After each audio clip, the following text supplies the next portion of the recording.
Hey, I'm going to give everybody some tips on how to prepare yourself for the PT or the physical training at boot camp for the Air Force. I graduated from basic training about 5 weeks ago. I'm at tech school now. I'm a little older than most people. I'm 37, so physically, if I can make it through BMT, then anybody should be able to if you're in decent shape when you get in. But really, when you get to BMT, your first week there, you won't do any PT until you do your first initial PT evaluation on your first Saturday. You won't do PT, but after that Saturday, the following Monday, you'll start your PT. And the most difficult part of the PT for most people is the run days, because you alternate. You'll do run days and then muscle days, run days, muscle days, run days, and you just alternate. There'll be some weeks where though you aren't able to do PT some mornings, and so you'll skip muscle days, and so you'll just do run days. And so the running is the most important aspect of the physical training for your legs. A lot of guys develop shin splints, pull hamstrings, pull calf muscles because their legs just aren't acclimated to the stress that running on the concrete, which is what you run on. At least most of the drill pads for most of the squadrons are concrete, and ours was. And so you spend 35 minutes every morning or every other morning hitting the concrete, and it takes its toll on your legs. So what I'm going to do is tell you what the run days are like, and if you start a couple of months before you get to BMT and you try to schedule or sort of design your running program to match what you know you'll be doing, so maybe it'll help out some. So anyway, you start off, you march out to the drill pad or the PT pad, and you line up based on how fast you are. They give you reflector belts to wear that are color coded based on whether you were on the inside or the outside of the track. It's not really a track, but regardless, whether you run on the inside or the outside. And so for the first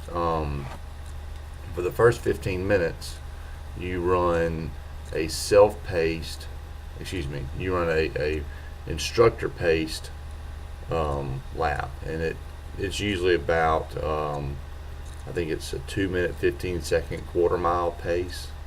So basically a 9-minute mile pace for 15 minutes. So you're going to run about a mile and a half, a little over a mile and a half, at a pretty steady pace. Then for 10 minutes, you do a self-paced run where they let you run at your own pace. Now during the instructor-paced run, if you fall back, you're going to get yelled at. You're going to get a lot of attention. Not good. And so you need to make sure you can run that really 9-minute mile pace for at least 2 miles. At least. And so then when you start your self-pace, you can slow down a little bit, you can speed up a little bit, whatever fits kind of where you are in your training.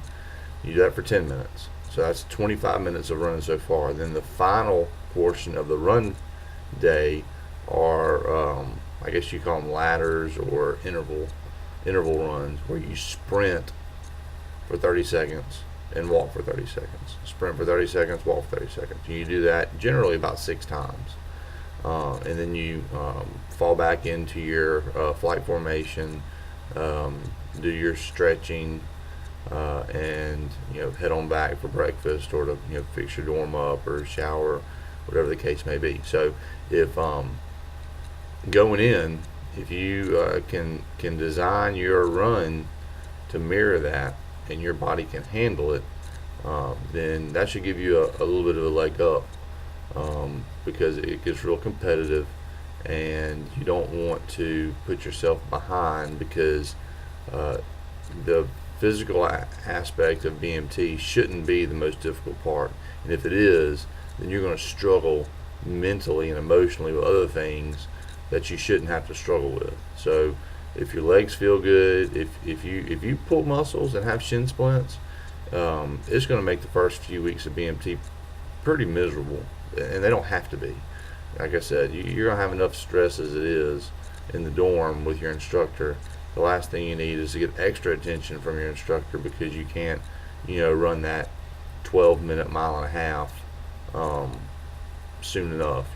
Preferably in week 2, you want to be able to run that 12-minute mile and a half.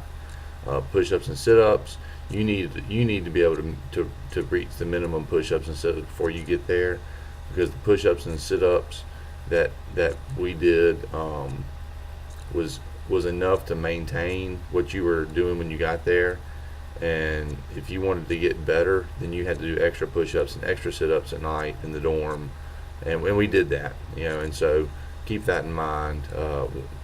When it comes to push-ups and sit-ups. But this is my first video, so I'm going to post this one, and then the next video, I'm going to post kind of what to expect the first few weeks of basic training, some different aspects about it, what the food is like, what the instructors are like, how each squadron's different, so it's very hard to know who to listen to and who to believe when it comes to, this is the BMT experience, because depending on what squadron you happen to get assigned to when you get there in processing, you can have a very different, and plus depending on who your instructor is, BMT is different for every flight. And so be careful listening to people say, you have 2 minutes to eat, or you have 3 minutes to take a shower or something like that. Some of you may, but I had 10, 12, 15 minutes to eat. I had plenty of time to take showers. I was never rushed for stuff like that. So but there are other things that people don't tell you that make it difficult. So if you have any questions, you can post them, and so if there's something I can help you with, I'd be more than happy to.